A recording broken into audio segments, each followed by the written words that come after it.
بص معايا يا صديقي، النهارده هكلمك عن حاجه اسمها الستيت ماشين. والستيت ماشين حاجه مشهوره جدا في برمجه الاي اي. بس انا مختلف عن باقي الناس، يعني انا النهارده هاجي احكي لك ليه انا بكره الستيت ماشين. ليه اصلا ما بحبش فكره الستيت ماشين، رغم ان انا بستخدمها في اللعبه بتاعتي دلوقتي. والصراحه ناوي ما استخدمش غيرها قوي يعني. بس انا بحاول ادور على حاجه جديده غيرها. بس لحد دلوقتي هي شغاله وكويسه وما فيهاش اي مشاكل. طيب، اللي انا عامله ده هو انيميتور. سيبك انت من الانيميتور خالص، احنا مالناش دعوه بالانيميشن.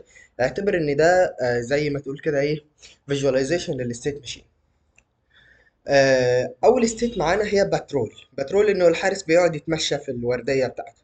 يعني مثلا هو واقف بيحرس مثلا دبابه، فعمال يلف حواليها كده. تمام، ده الباترولينج ماشي. فالستيت ديت اعتبر انها مثلا جواها الكود المسؤول على انه يبترول او انه يلف حوالين الدبابه مثلا. فهمت الفكره؟ طيب. طيب افرض انت مثلا عملت اي نويز، عملت اي خبطه مثلا وانت بتنط، مثلا كسرت ازاز، فتحت شباك، خبطت في الباب مره واحده، وقعت حاجه اتكسرت، رميت طوبه على حاجه فعملت صوت. فده اسمه نويز سورس. انا بكلمك عن اللعبه بتاعتي فيها ايه. تمام. اهو هي مش لعبه، هي بروتوتايب للعبه يعني. فالمفروض ان هو لو سمع صوت والصوت ده كان قريب منه يروح ليه. فجو تو نويز، جو تو نويز ده الكود المسؤول على ان هو يروح يبص على النويز، يشوف مصدر الصوت ده جاي منين. ماشي. وليكن مثلا انت مثلا بتنط من الشباك فكسرته مثلا، وقع الازاز اتكسر، فهو هيروح ناحيه الشباك الازاز اللي اتكسر ده. بعد ما يجو تو نويز هي ايه، هيلوك اراوند، هيبص حوالين الايه، الازاز اللي اتكسر ده، يشوف سبب المشكله ايه. تمام. يقعد يبص يمين وشمال، يسيب المكان اللي هو كان بيلف فيه ويروح يدور حوالين الايه، المكان اللي هو حصلت فيه المشكله. تمام. وتشيس بلاير، تشيس بلاير دي يعني لو شاف اللاعب يجري وراه. فهنا كود اللي بيخليه يتمشى، هنا الكود اللي بيخليه يروح لمكان النويز، هنا الكود اللي بيخليه يلف حوالين النويز سورس، هنا الكود اللي بيخليه لو شاف اللاعب يجري وراه. طيب، الستيت ماشين هي شويه اكواد. تمام. وانت بتشغل واحد واحد على حسب الايه، الحاله اللي انت فيها. فتعالى مثلا نقول هو بيتمشى شويه، شاف اللاعب، فلما شاف اللاعب يجري وراه. حلو كده. كلام جميل. طب افرض هو بيجري ورا اللاعب، اللاعب اختفى، فيرجع يبترول تاني، يرجع ايه، يتمشى تاني. تمام، اللاعب اختفى. حلو كده ماشي. او لا، بلاش مثلا لما اللاعب يختفي من قدامه يبترول يقعد يرجع يتمشى. اصل مش منطقي. لا، خليه مثلا يروح يبص، يقعد يبص حوالين اخر مكان هو شاف فيه اللاعب، بعد كده يرجع يبترول تاني. كلام جميل. طب هو دلوقتي بيبترول، انت كسرت حاجة فهو سمع الصوت، فالمفروض يروح لمكان الصوت. طيب بعد ما راح لمكان الصوت، المفروض يدور حوالين مكان الصوت. بعد ما يدور حوالين مكان الصوت ملقاش حاجة، يرجع يبترول تاني. طب افرض وهو بيدور على بيدور على حوالين مكان الصوت، شاف اللاعب، يجري ورا اللاعب. طب افرض وهو بيتشيك النويز، شاف اللاعب، يجري ورا اللاعب. طب افرض وهو بيجري ورا اللاعب، تمام، سمع صوت، يروح يتشيك النويز. طب افرض ده احنا شغلانه بقى. تمام. طب افرض هو بيبص وراه ما لقاش حاجه، يرجع يبترول. الله الله الله الله الله الله الله الله. ده الدنيا، ايه ده ايه ده ايه ده ايه ده إيه ده؟ الدنيا بتبوظ. صح. لو انت جيت بصيت معايا على الستيت ماشين في انريل انجن، شايف عامله ازاي؟ شايف المنظر؟ يعني هتعمل ايه؟ ما انت غصب عنك لازم هتوصل للمرحله دي. ويعني لو انت قررت يعني تبقى مرتب وحياتك كويسة، تمام، فانت هتوصل للمرحلة دي مثلا. طيب هتقول لي يا عم بس ليه اي مش هكون معقد او كده؟ اقول لك ماشي، ده كلام جميل.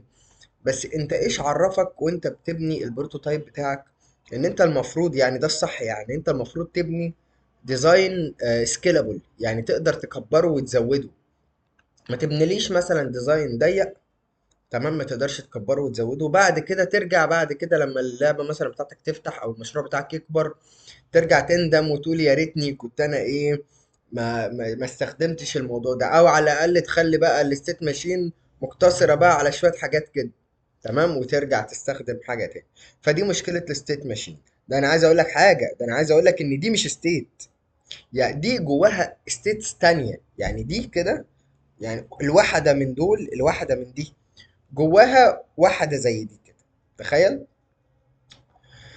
ف يعني الموضوع هيكون اوفر، وكل ستيت انت هتزودها هتبقى حوار، هتبقى قصة كبيرة بقى، هتقعد ايه تاخد من هنا لهنا، من هنا لهنا، من هنا لهنا، من هنا لهنا، من دي لدي، وبعد كده من دي لدي، ومن دي لدي، ومن دي لدي.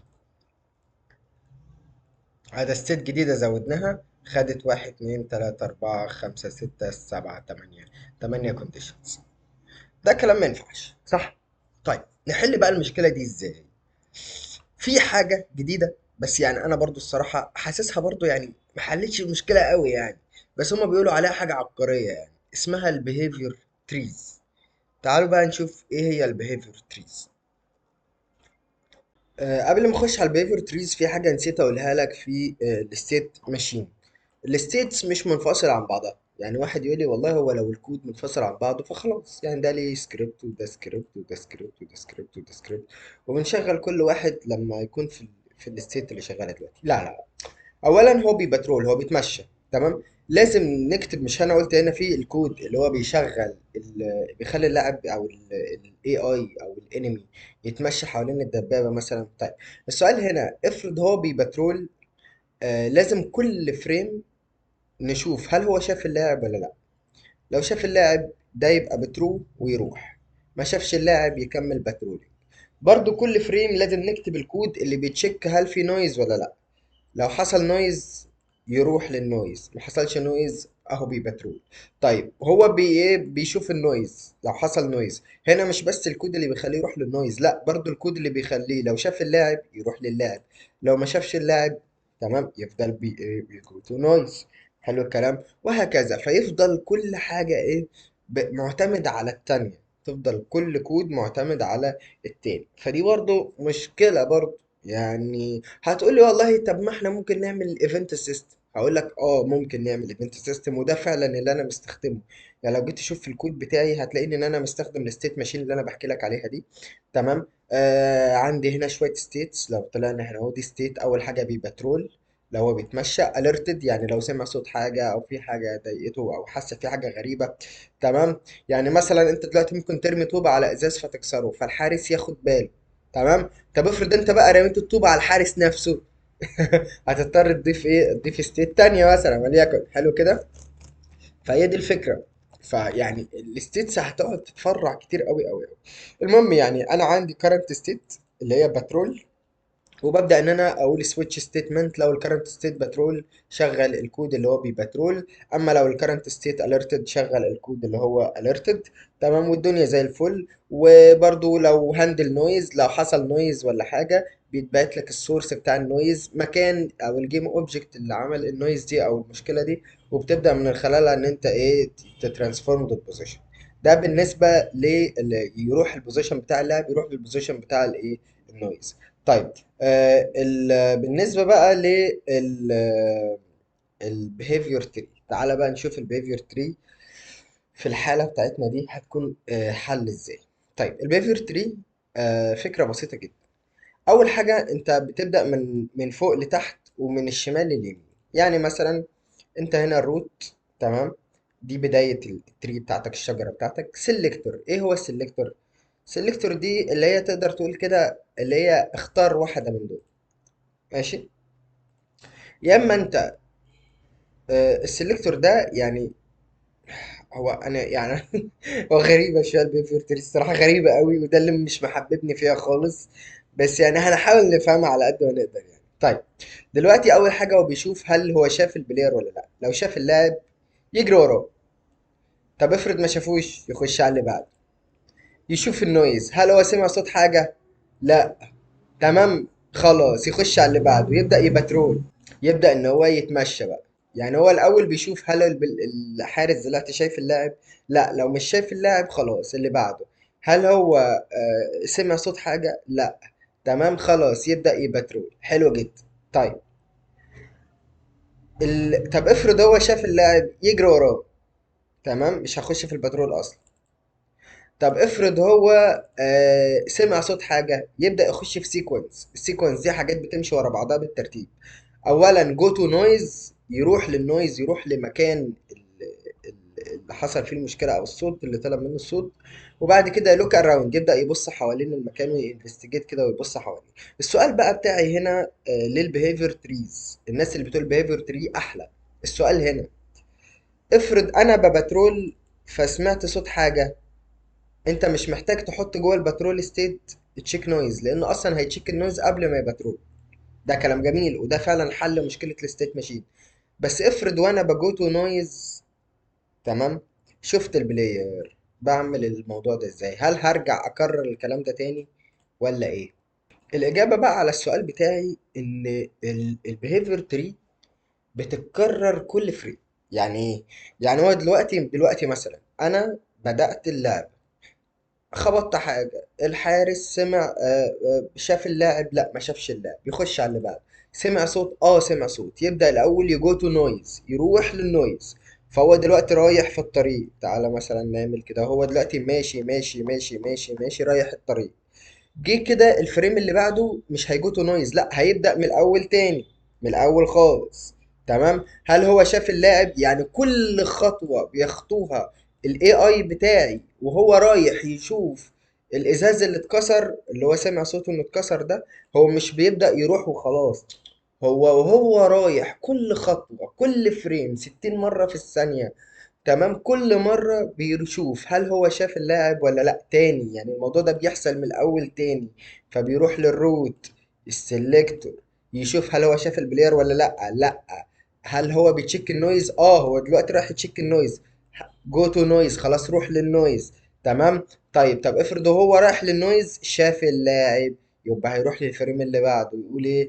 والله هل هو شاف اللاعب؟ شاف اللاعب، يبدأ يتشيس. يبقى كسر جو تو نويز بانه بدأ يتشيس، وكسر لوك اراوند بانه بدأ يتشيس، وكسر البترول بانه بدأ يتشيس. ليه؟ لان الكلام ده بيتكرر كل فريم. يعني كل مرة، كل فريم، بدل ما انت تحدد له ستيت معينة يمشي فيها، ما بيعملش كده. كل فريم بيتشيك كل البيهيفيرز. تمام. وبعد كده بيبدأ ان هو ايه، يشغل الحاجة اللي هي عليها الدور. تعالى أدي مثال تاني. تخيل مثلا إن في انمي لاعب مثلا بيجري وراك، فبيعدي الطريق مثلا، الطريق فيه عربيات. فاللي بيحصل ايه؟ اللي بيحصل ان انت مثلا بتقول ايه؟ كل فريم ابدأ ازاي؟ سيلكتور الاول، شوف لو العربيات بتعدي، لو العربيات بتعدي خلاص خليك زي ما انت. حلو كده. طب افرض العربيات مش بتعدي، عدى الطريق، حلو جدا، وهكذا. طب افرض وهكذا كل فريم بقى بيعمل الموضوع ده. فانت مش محتاج مع كل خطوة او مع كل ستيت تقعد تتشيك الايه، البوسيبيليتي ان انت تعمل ترانزيشن لستيت تانية، زي ما احنا كنا عملنا في الستيت ماشين.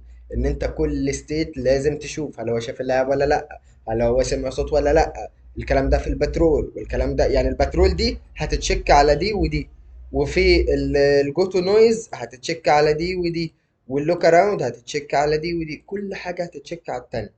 تمام. ده بالنسبة للستيت ماشين. بالنسبة للبيهيفير تري، فميزة البيهيفير تري انها بتبدأ من الاول كل مرة. فهي ملهاش دعوة انت بتعمل ايه دلوقتي، قد ما ليها دعوة انا المفروض اعمل ايه دلوقتي.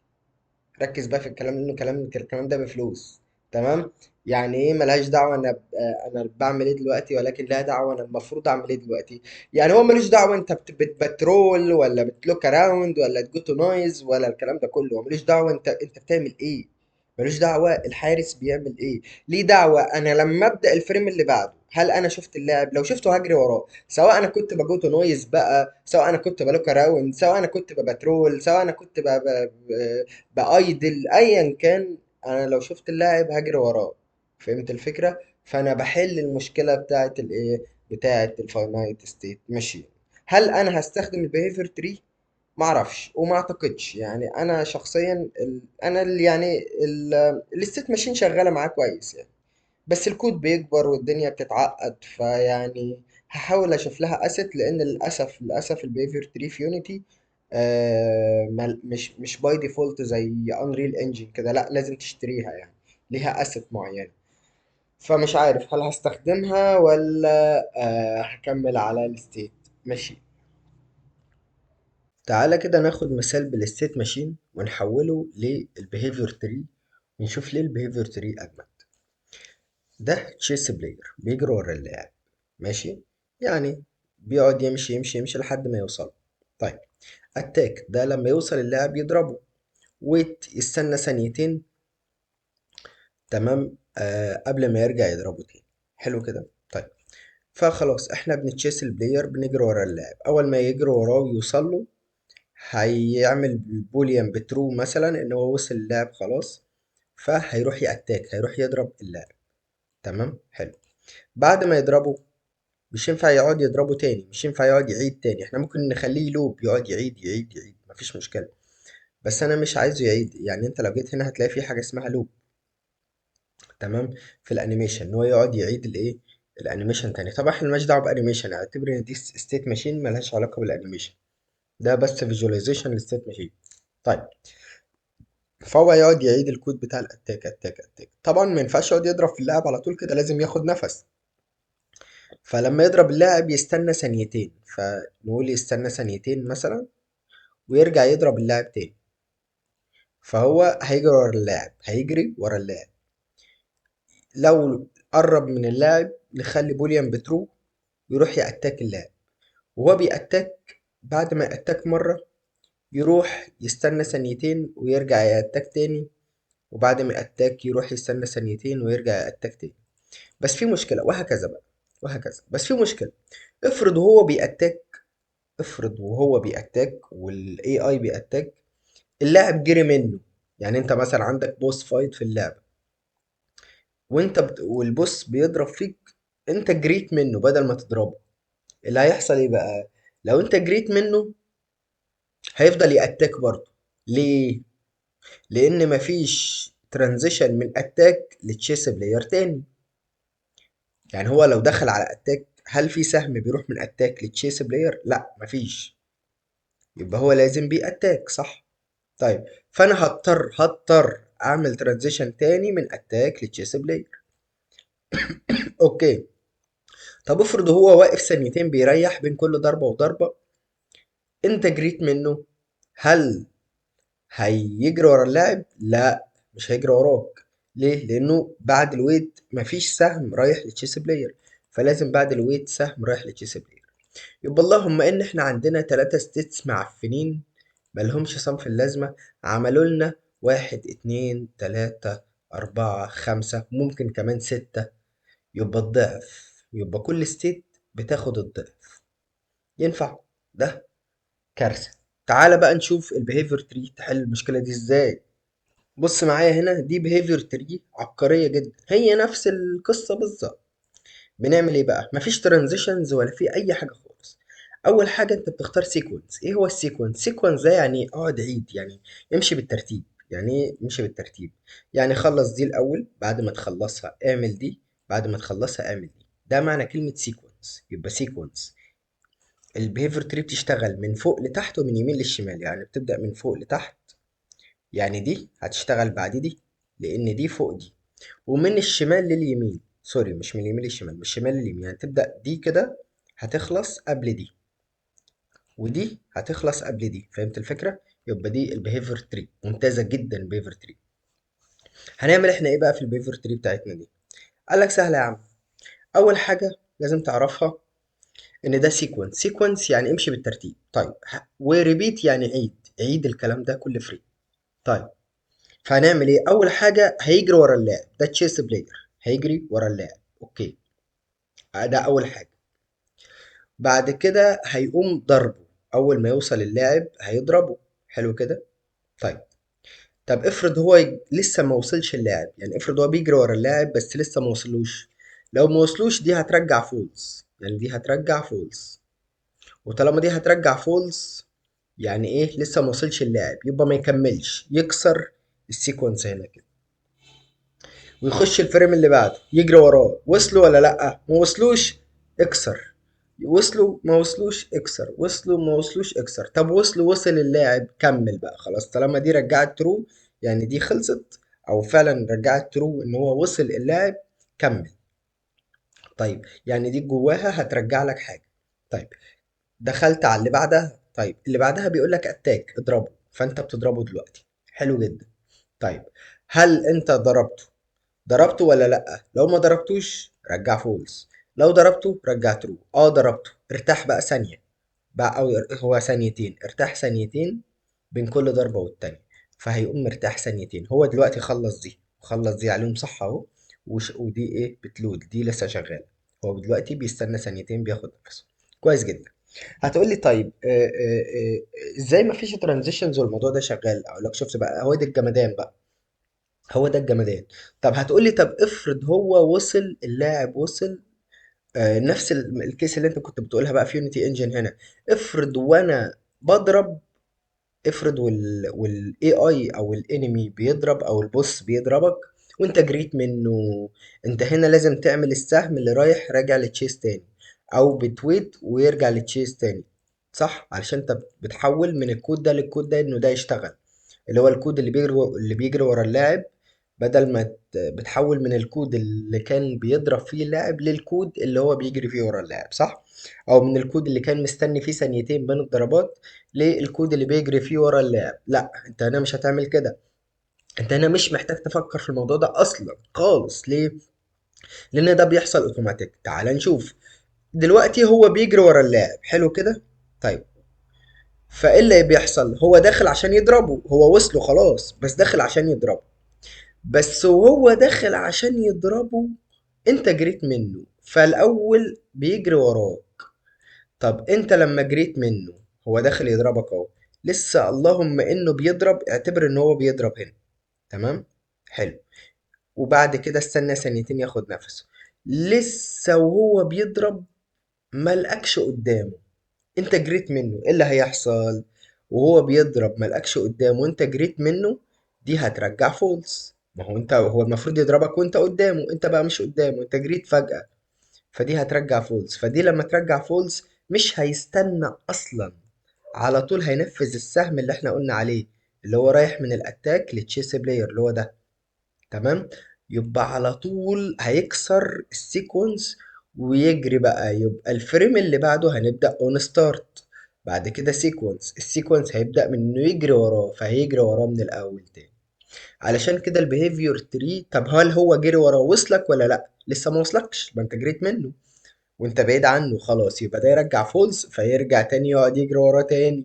فهمت الفكرة؟ فمش هتحتاج انك تعمل ترانزيشنز خالص خالص خالص.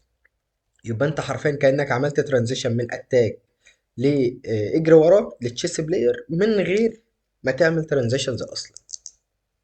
طبق الكلام ده في الاي اي في اللعبة بتاعتك، هتلاقي ان انت حليت مشاكل كتيرة جدا جدا جدا.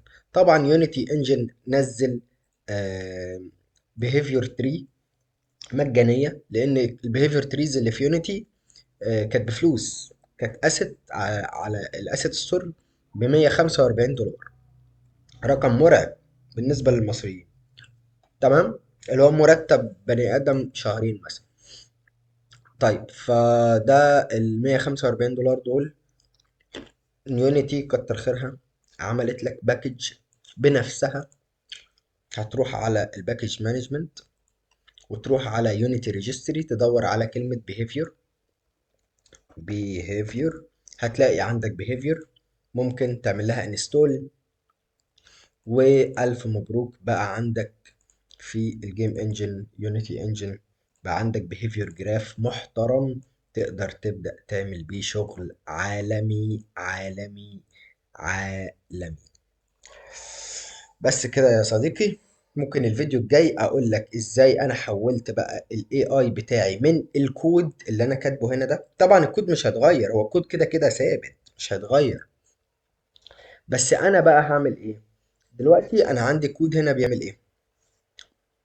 دلوقتي انا عندي كود، شوية الكود ده حبة الكود ده هم بيبترول، بيتمشى بين النقط اللي انا كنت وريتها لك في الفيديو اللي فات.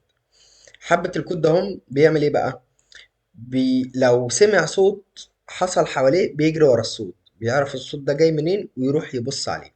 حلو كده. طيب اما شويه الكود ده هم بيعمل ايه بقى؟ لو سمع صوت ده بيسجل المصدر بتاع الصوت. تمام. حلو جدا. فعايزين ننقل الكلام ده بقى كده للبيهيفير تري. طبعا الكود هيفضل زي ما هو عادي خالص، يعني انا هنقل الكود ده كده، بس بدل ما هو مكتوب في الكود هنا هيبقى كود هنا برضو، بس يعني اقصد ان هو ايه، هيبقى موجود هنا كنود هنا كده مثلا. يعني مثلا ممكن نعمل هنا هو نود. تمام.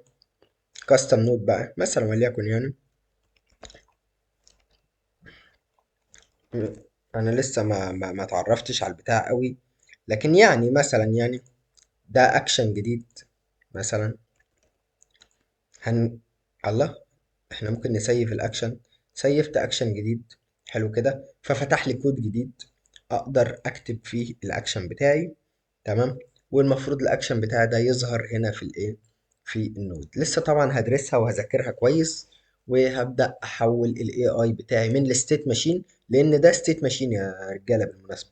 ده كده ستيت ماشين، لان عندي سويتش ستيتمنت اهو، سويتش، والكرنت ستيت بتاعتي البترول، وعندي ستيتس اهي، هي ستيت ماشين بالظبط يعني. تمام. اللي هي ايه، اللي هي الستيت ماشين اللي انا بوريتها لك دي. فانا طبعا مش عايز اعمل ستيت ماشين، فهبدا احول للبيهيفير تريز، ونشوف كده الموضوع هيوصل معانا لحد فين. اشوفكم الفيديو الجاي. مع السلامه.